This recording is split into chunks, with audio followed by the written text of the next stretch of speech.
Welcome back to the 2023 Nasher Prize Dialogues Graduate Symposium, where we are exploring the work and influence of 2023 Nasher Prize laureate Senga Ngugi all week long. For those of you who are just joining us for the first time, this lunchtime virtual series of talks explores key themes and practices within Ngugi's work, the impact of her artistry, her use of everyday materials, and today our participants will explore the element of remaking and resiliency in her work. Our symposium sessions will be live streamed on Vimeo and will be available to be rewatched throughout the week. So if you missed yesterday's program, you will be able to revisit it. Today, we have two presentations highlighting today's topic. The first will be by Lydia Ferreira, who is a PhD candidate in art history at the University of California, Los Angeles. Her research and teaching engages the fields of post-war and contemporary art history, performance studies, museum studies, and time-based media conservation. She investigates the role of museums and exhibitions in shaping histories of art after 1960, with particular attention to questions of authorship and objecthood.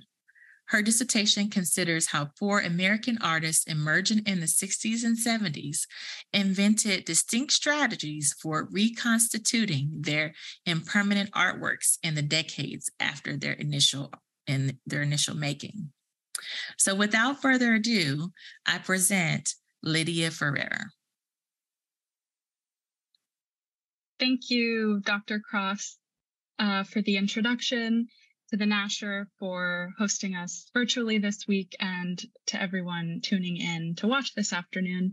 I'm joining you today not from Los Angeles, but from Cambridge, Massachusetts, on the traditional territories of the Pawtucket and Massachusetts peoples. The title of my paper today is Senga Ngugi and the Matter of Remaking. On June 12, 1978, Senga Ngugi wrote in her journal, "My fascination with nylons has ended.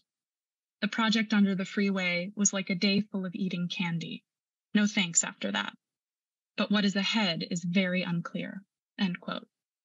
She had just realized the work Ceremony for Freeway Fets earlier that month, an outdoor performance staged in the urban industrial space beneath a Los Angeles freeway overpass. Lengths of knotted, twisted, and stretched pantyhose of varying shades garlanded the concrete pylons and formed the masks and headdresses worn by performance participants. The year before, Ngugi had exhibited groups of her now signature nylon mesh sculptures, which combine pantyhose, sand, and found objects, in exhibitions in New York, here on the left, and Los Angeles, here on the right. Frequent reminders to buy more pantyhose from the thrift store or fetch more sand from the beach punctuate her journals from the period. That Ngugi's fascination with nylons had ended after this intense moment of material experimentation suggests she felt she'd exhausted the sculptural possibilities of nylon mesh. Given the artist's radical disinterest in permanent art objects and the lack of widespread institutional support for her work in the 70s, these sculptures remained dismantled and dormant for much of the next 2 decades. But they did not disappear entirely. Ngugi returned to this series of sculptures, grouped under the title Répondez s'il vous plaît, or RSVP, at the turn of the new millennium, and she reconstituted 9 of them for a September 2003 exhibition at Thomas Urban Gallery in New York. Following the critical success of the show, her pantyhose pieces continued circulating in exhibitions throughout the United States and Europe, and Ngugi went on to revive and remake additional works from the 70s and began making new arrangements with pantyhose and found objects in 2003, a practice that would continue in the following years. In the last decade, versions of select nylon mesh works have also been reproduced specifically for use in live performance. The descriptor ephemeral is nearly ubiquitous in the literature on these works, in reference to both the impermanent nature of their materials and the contingency of their arrangements in space. Displaying Ngugi's nylon mesh works requires affixing lengths of the fabric to gallery walls and floors, meaning that when removed from view, the works also cease to exist as such. In this paper, I explore what we can gain from rethinking ephemerality, not as the agent of the work's possible disappearance, but instead as the motor of their rematerialization. Few have commented on the art historical ramifications of Nanguti's return to her nylon mesh works like RSVP 11 here, or the ways this episode has shaped our understanding of and our access to these works today. There is no doubt that remaking continues to play a complex and controlled role within this body of work. Nanguti is clear that not all of her 70s nylon mesh works can be remade. Some involved specific materials or found objects that are impossible to duplicate. And those works that have been reconstituted, RSVP 5, here is another example, cannot just be repeatedly reproduced. But rather than being supplemental to our ongoing understanding of Nanguti's practice, the return to her pantyhose works in 2003 raises complex questions around authorship, repetition, and historical visibility that warrant sustained art historical attention.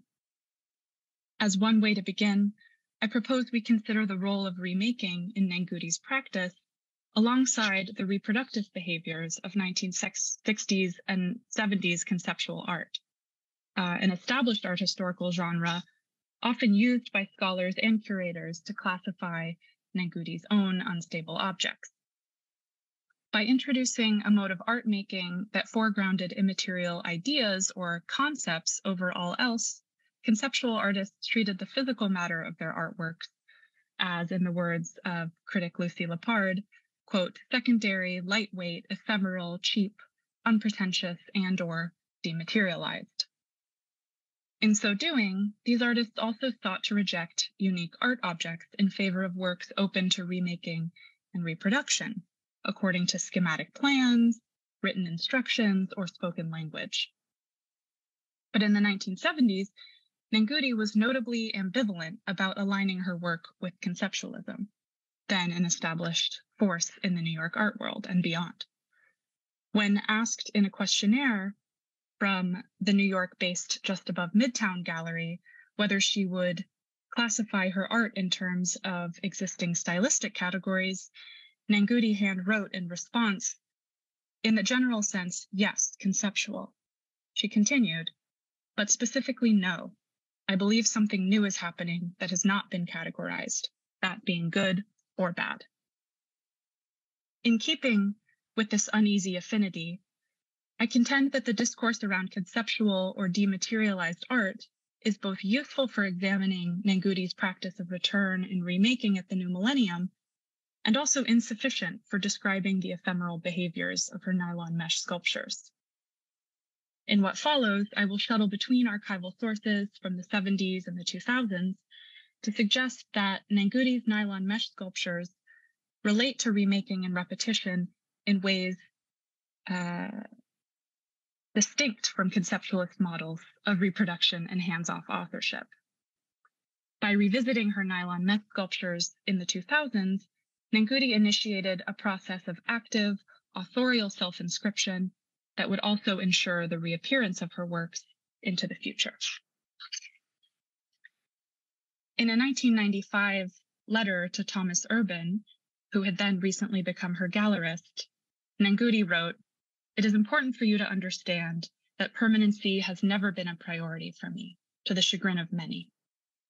This explicit commitment to material transience has duly shaped much of the growing literature on Nanguti's work.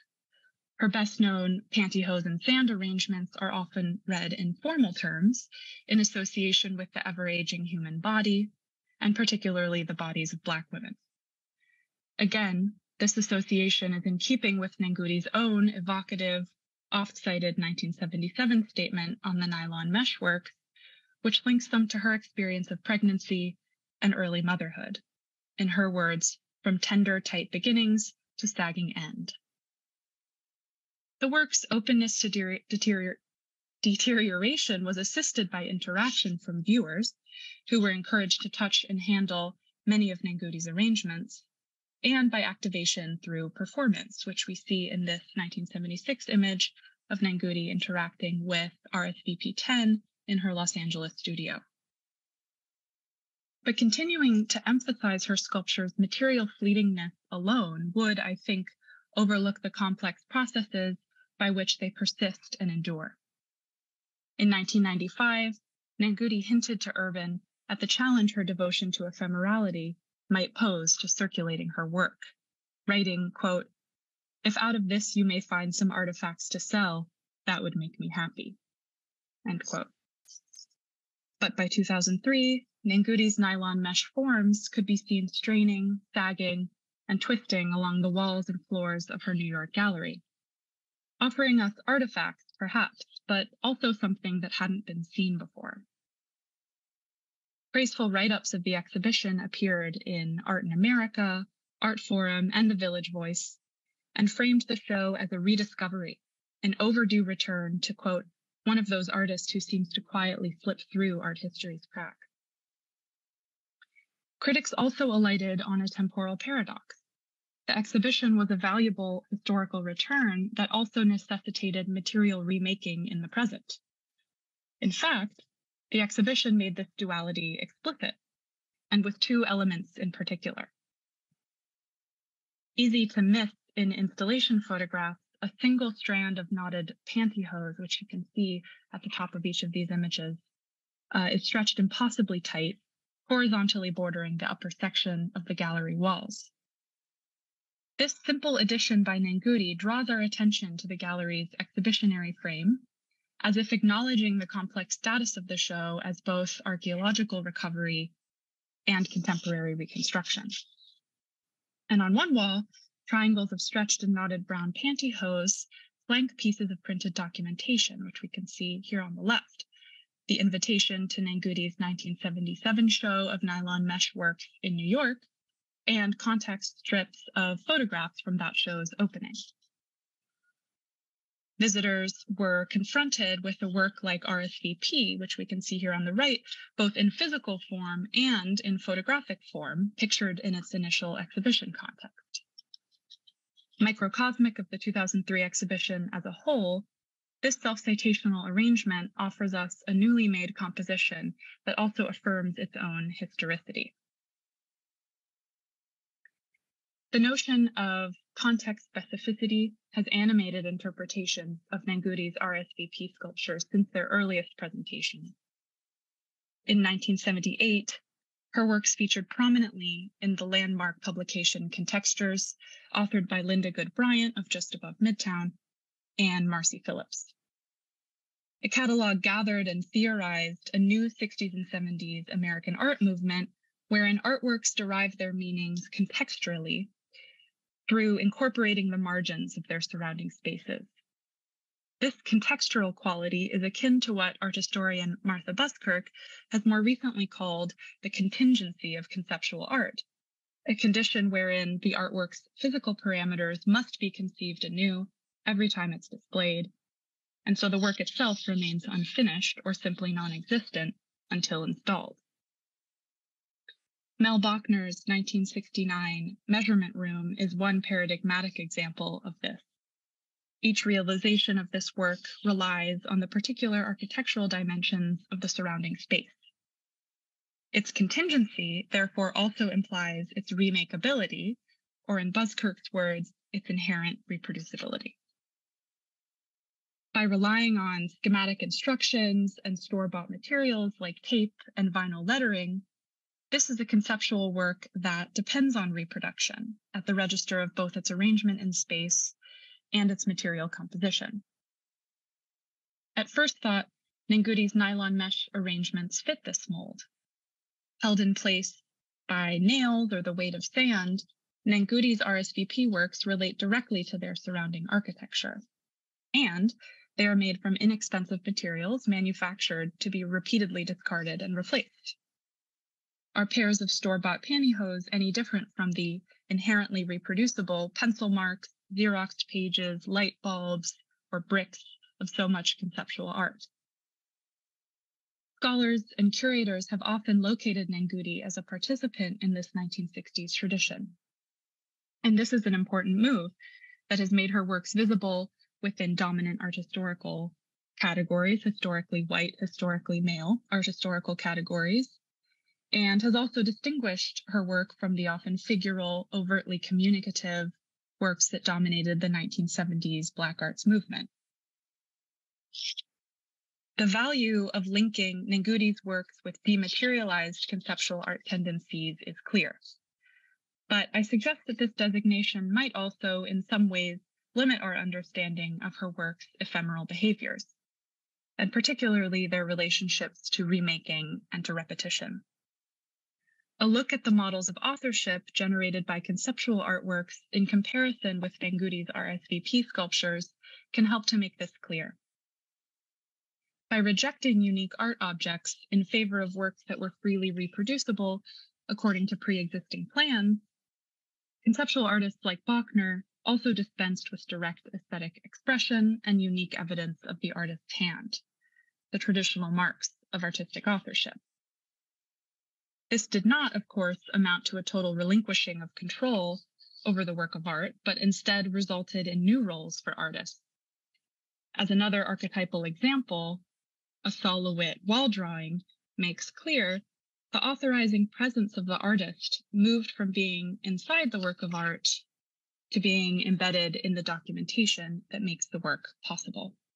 In this case, the signed certificate and instructional diagram shown here on the left. By the 70s, the function of the conceptual artist in relation to their inherently reproducible works began looking a lot like the managerial labor then emerging in the corporate worlds of late capital. So, do these dynamics also describe Nenguti's authorial role in relation to the repetition and remaking of her contingent nylon mesh works? The beginnings of an answer appear in her journals and notes from 2003, which bear evidence of her return to the RSVP series in preparation for the New York exhibition. Nenguti dug up her old portfolio and tracked down photographs of her since dismantled nylon mesh works. Written reminders to do RSVP surface in her notes alongside quotidian to-do lists, reminders to clean the house, pay bills, and return phone calls. It is clear that this was no designatory, managerial, or hands-off effort. In 2003, the archaeological task of revisiting and making these works anew, of doing RSVP, was more like a repeated habitual exercise, an ongoing and intermittent process that punctuated daily life.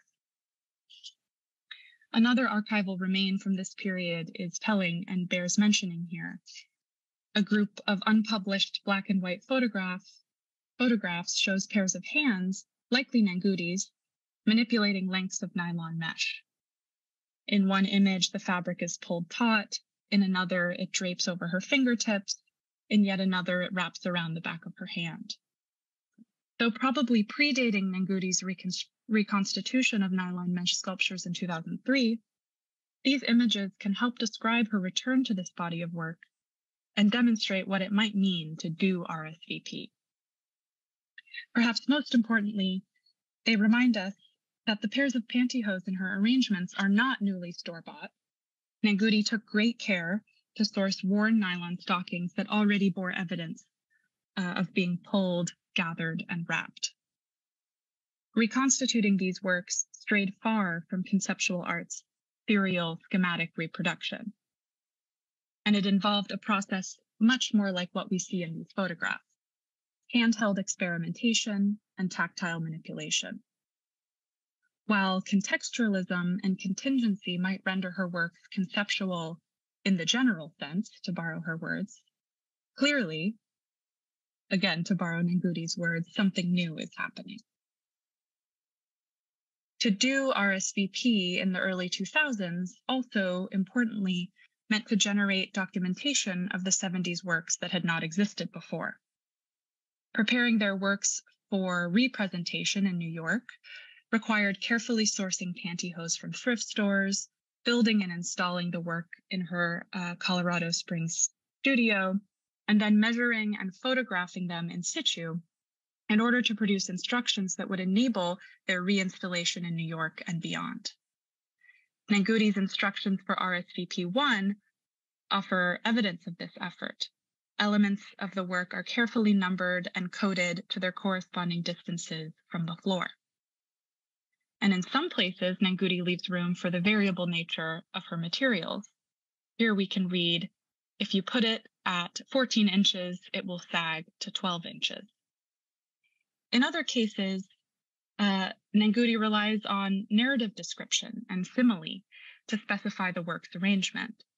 Component number 10, here on the right, should lay flat on floor like a hockey puck. This documentary footprint bears comparing with the centrality of drawings, instructions, and certificates to so much conceptual art. But the openness of her instructions to approximation and change over time bears little resemblance to the anonymized, inherent reproducibility made possible by Lewitt's wall drawings, for example. Nanguti's instructions do not operate in that standard conceptualist mode wherein an immaterial idea contained in a written plan prefigures a work's manifestation in material form. Rather, her documentation bucks our assumptions about how and when an ephemeral work of art or contingent work of art might surface within the historical record. Her drawings, photographs, and instructions for RSVP 1 do not precede the initial making of the work in 1977. Instead, they come 30 years later in the interest of both renewing the works and making possible their future visibility. It is clear that at the new millennium, Nanguti was invested in enabling her works to be repeatedly reinstalled and remade without her direct involvement. Her great care to reconstitute the works and generate documentation implies an interest in allowing others, curators, gallerists, collectors, to install or finish her contingent nylon mesh sculptures. But despite seeming to approach a hands-off managerial relationship to making or authorship, Nanguti's efforts remain distinct from these tendencies. Take these handwritten instructions for RSVP 1, where pink-brown smudges, what look like fingerprints, spot the page. This document is a mechanism enabling her work's reproduction, but it also indexes Nanguti's direct bodily input and, very literally, the mark of her authorship. Thus far, considering the remaking art of RSVP alongside conceptual art paradigms has allowed us to speculate on Nanguti's ambivalence toward conceptualism as a stylistic category for her work. As I hope has become clear, the ephemerality and contingency of her nylon mesh arrangements leaves them open to modes of reproduction that do not fit neatly into established conceptual art models of repetition or documentation. Nanguti's return to nylon mesh at the new millennium both reconstituted her 70s works and enabled their continued circulation by way of repeated rearrangement in space. But the question remains, how should we describe the complex recursive mechanics of these works?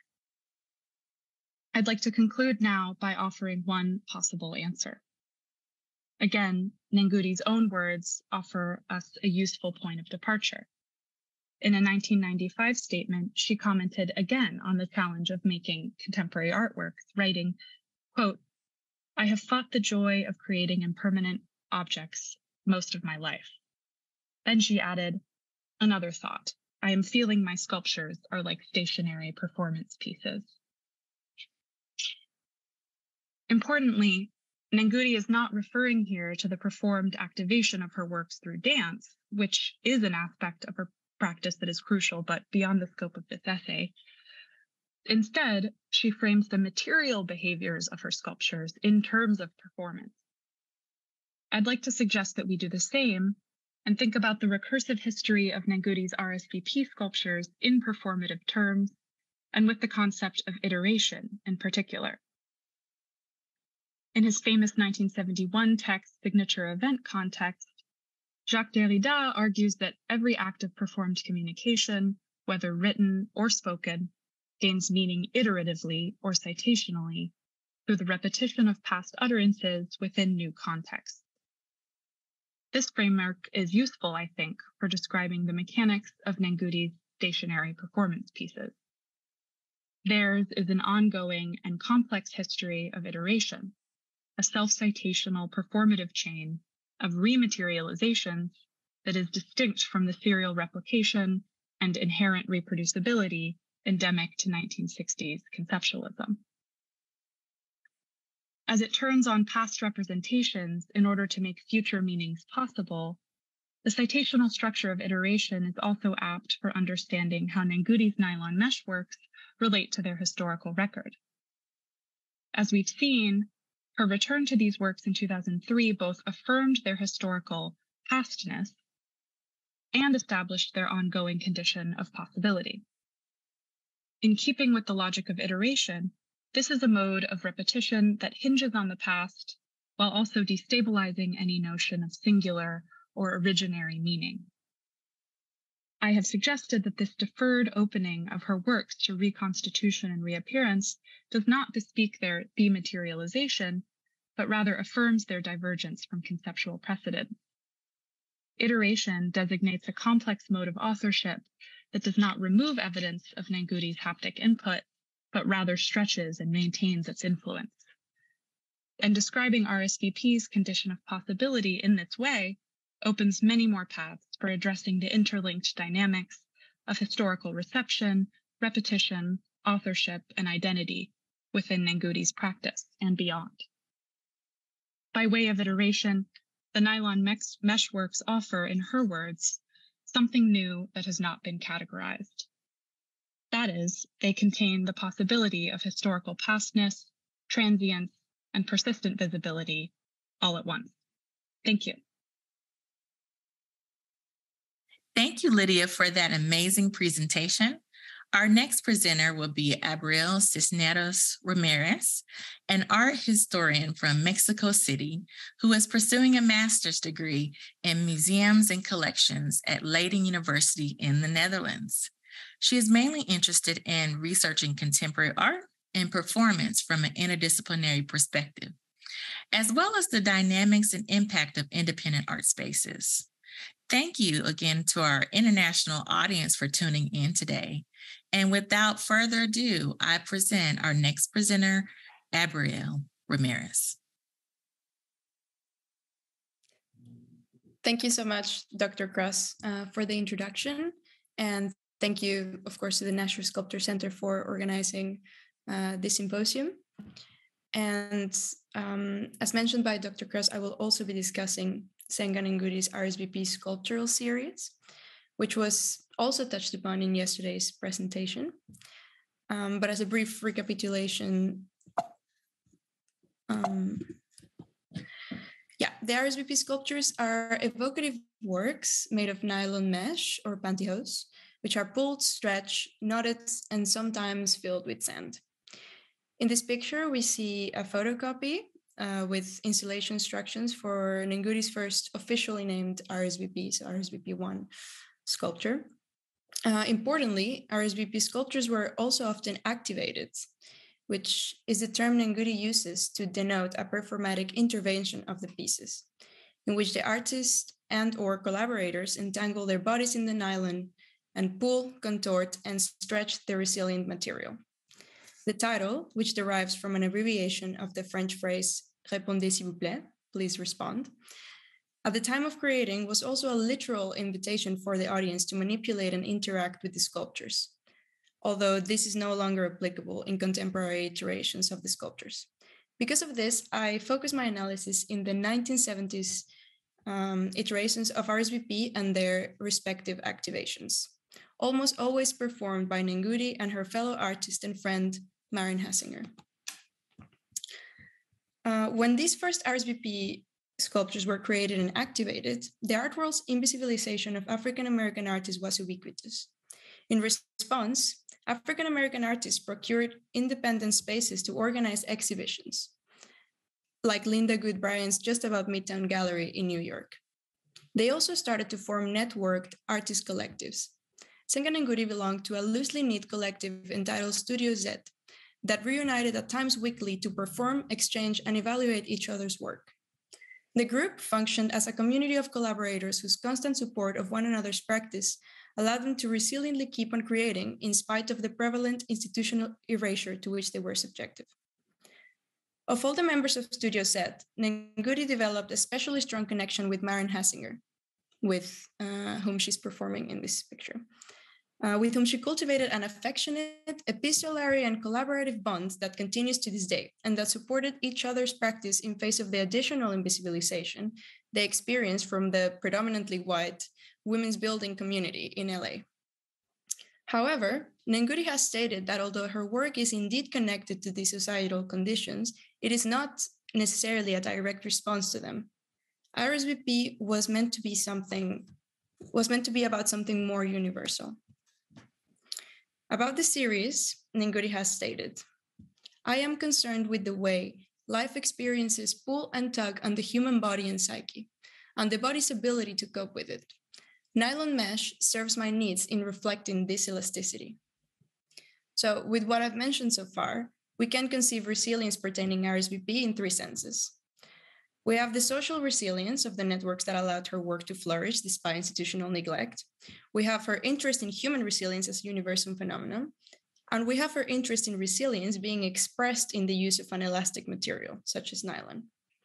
Here I am, of course, dissecting these aspects for clarity's sake, but in reality, they all function together. In the activation, in the invitation for the public to interact, and in the sculpture's materiality. They are all part of the same artwork. One of the scholars to implicate social resilience in Nengudi's work is Dr. John Bowles, who proposed the recognition of friendship as one of the fundamental aspects in Nengudi's and Hasinger's creative practice. Yet he realized his analysis parting from the photographic evidence of such collaboration, and further asserted that these photos signal to all the things we don't know because we weren't there, which dislocates still somehow the performatic activations from the later public's experiencing of the sculpture. What I'm looking for is a way to connect the social resilience of her context with the material resilience of her medium, and also with the universal experience of remaining resilient that she invited viewers to grasp. But to conceive of these three as one related process becomes really difficult in Western epistemological tradition because RSVP's blurring of the parameters between sculpture and performing body challenges the foundational bifurcation between subject and object. This distinction invites us to conceive the activation as inaccessible once the performance is over. But as I mentioned before, RSVP is both sculpture and performance at the same time. So instead, in my reading, I draw from contemporary theorizations of Andean epistemology, a deeply relational epistemological tradition that conceives what we call objects and subjects as knots of relations with other knots. I resort specifically to the episteme of Corazonar to address social resilience in Nengudi's context in the 1970s.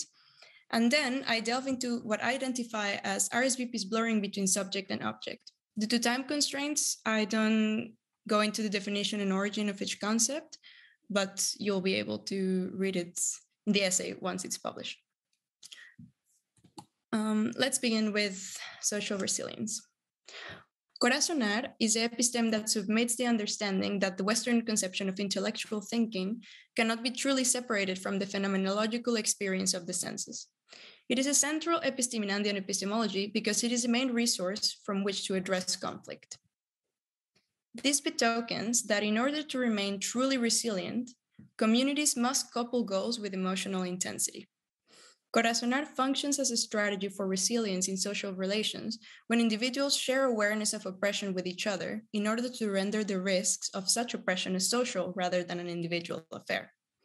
Thinking of Nengudi's context in the 1970s, we see Corazonar present as a strategy in the carving of spaces and networks I briefly mentioned previously.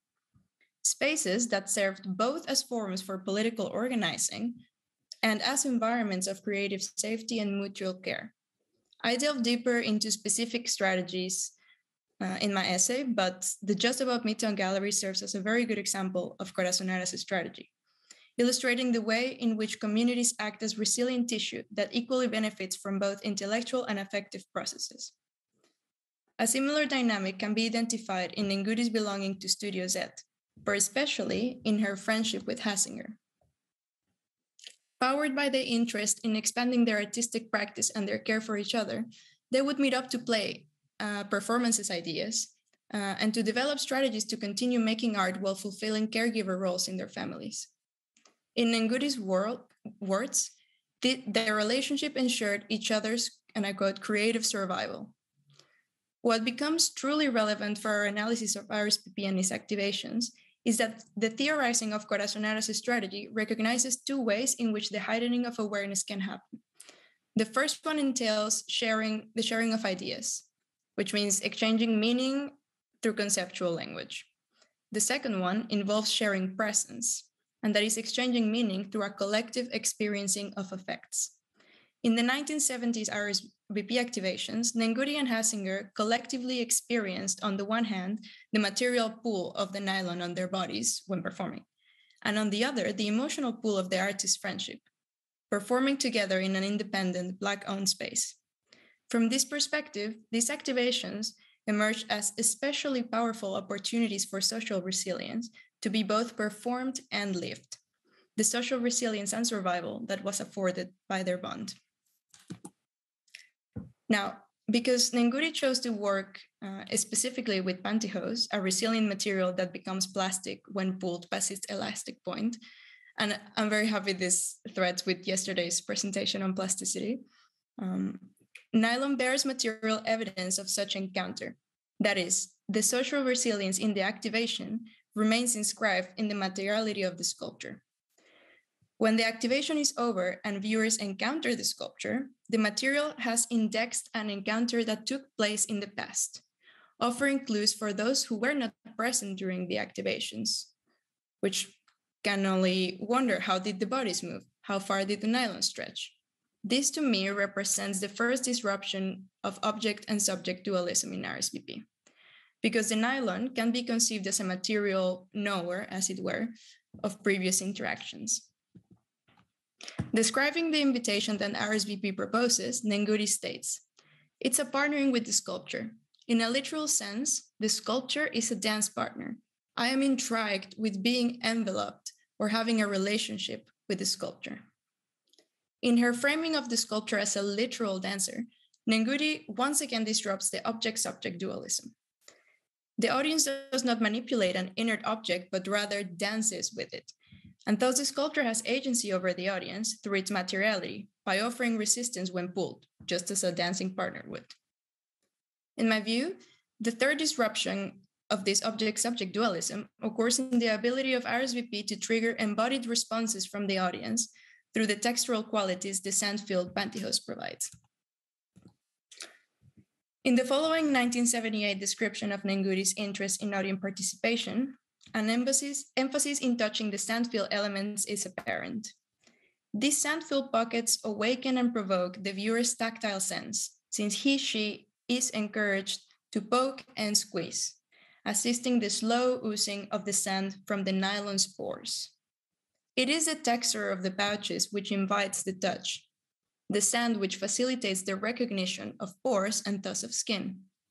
As the stretched lines of nylon separate its fibers to accommodate the sand, the appendages expand the width of their stem and regain their membranous connotations.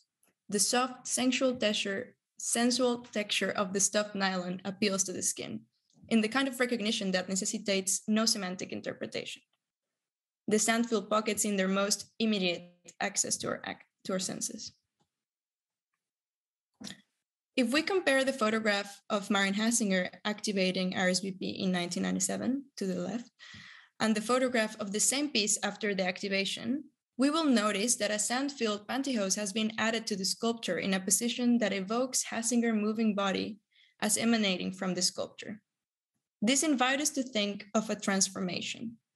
From the sculpture as a dance partner in the specific resilient encounter of Nguti and Hasinger, to the sculpture as a dance partner in each member of the audience's own embodied experience with the piece.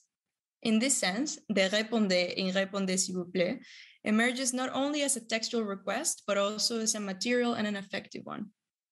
Considering the possible understanding of RSVP as a subject through the embodied experience it can trigger, leads us to the final implication of resilience as a universal phenomenon. because the embodied experience of each viewer with the sculpture is also demarcated by the material constraints of the nylon, just as the activation by Nengudi and Hasinger was. Each viewer's response to RSVP is a reinterpretation of the dance the sculpture offers and demarcates through its materiality. Thus, in each interaction with the sculpture, viewers threaded their own deeply personal activation with that of those who activated the sculpture before, in a chain of performatic reinterpretation that finds its original link in the social resilience of Nengudi and her collaborators.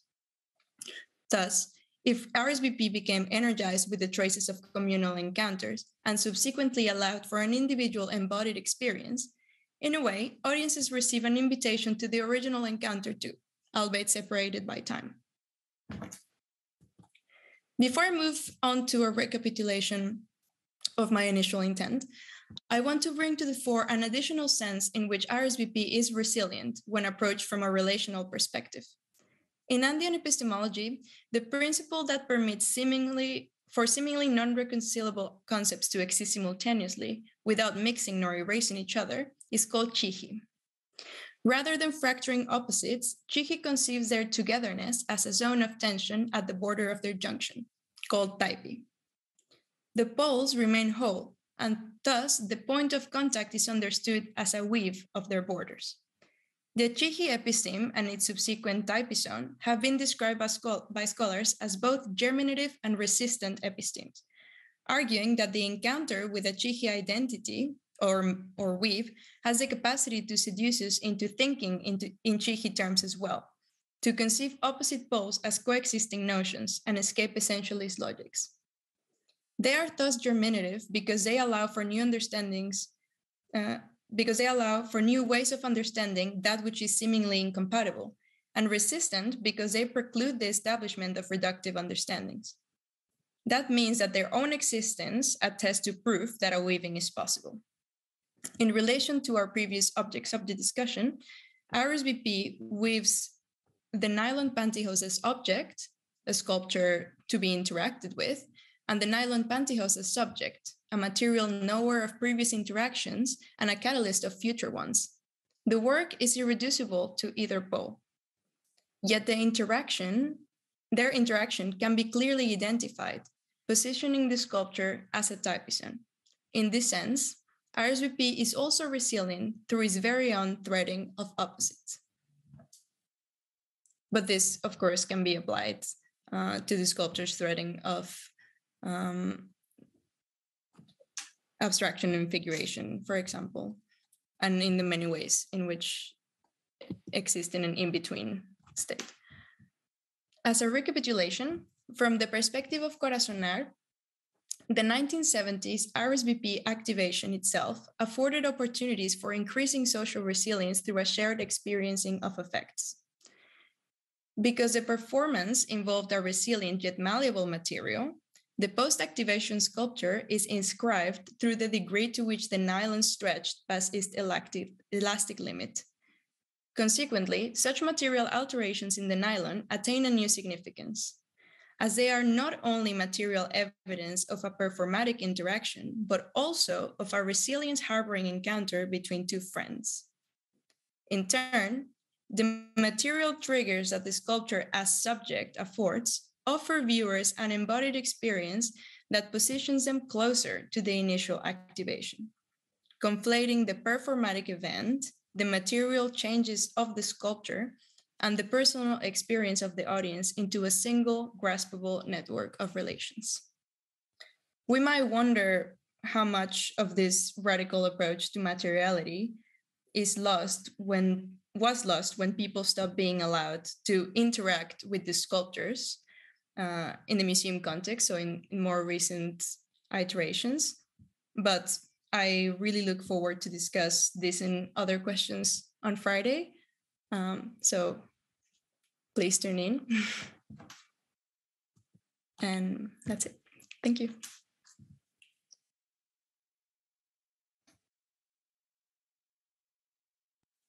Thank Thank you so much, Lydia and Abril, for your amazing papers.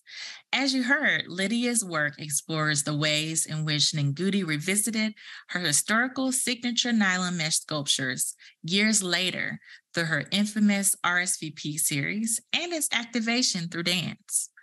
And in Abril's presentation, the evidence of resilience in that very reactivation.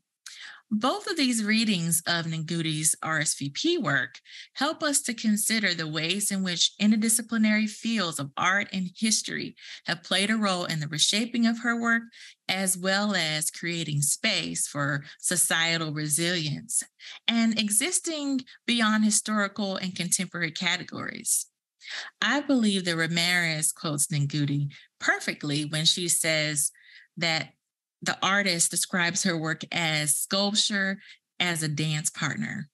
That's so good. So I think that they both have done a great job of addressing important readings of Ngugi's work and the opportunity to consider how her ephemeral nature in her work plays a role in expanding our notion of what qualifies as sculpture, as well as its artistic categories. Well, that concludes our program today, and it's our second installment in our 4-day symposium. Tomorrow, we will hear from Michaela Gray and Zoe Roden from Texas Tech University, who will explore themes of plasticity in Senga Ngugi's work.